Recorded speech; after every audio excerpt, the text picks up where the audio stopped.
Bakibidearekin Parisera joaitea deliberatu dugu, oartzen baigira aietez geroztik gauza hainitz eraiki direla batez ere ipar Euskal Herrian eta batez ere honen berri ez dela Parisen gaindi, politikariek ezakite, gizarte zibilak ezaki eta orduan bazela garaia ez bai eta jendea interesatzen eta heldu honera ulertzeko goazen gu ekartzera gakoak Parisen ekainaren 11 aintzina bake prozesuaren aldeko korrente bat sortzeko eta eraikitzeko. Orduan zer da helburua behan momentu bat eskaintzea bake prozesuari, esplikazio bat eginez, zer gertatu den aietez geruztik, oztopoak, baina ez bakarrik aintzinan jarri nahi dugu eraiki diren gauzak edo gehiago gogoetak eta tartean noski Ipar Euskal Herrian politikariak, ordezkari politikiak egindako lana eta aurkeztutako Baionako deklarazioa eta gero denbora bat ere dedikatu ondorioai eta tartean biktimei eta presoai. Oraindik ezakigu zehaz mehatz zer eta nola irangango den, hauek dira helburuak. Momentuan ligarekin ari gira lantzen hori, giza eskubideen ligarekin, baina bagira ere lantzen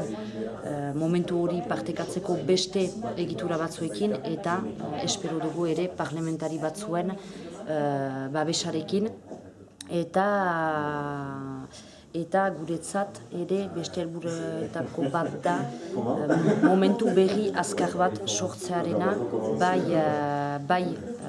Parisen, baina baita ere Ipar Euskal Herrian eta Ipar Euskal Herriko eragile politiko eta sozialentzat. Orduan gaurtik aintzina lan bat hasiko dugu egituren gana joz, gure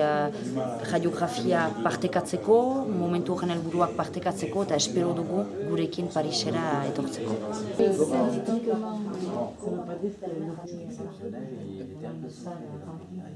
Nous, on a fait cette conférence aujourd'hui pour expliquer pourquoi on montait à Paris, parce que ça fait maintenant depuis quelques années qu'on travaille depuis la conférence d'Ayété sur la mise en place d'espaces de discussion qui permettent la mise en place de la solution du conflit. C'est le point 4 de la déclaration d'Ayété et c'est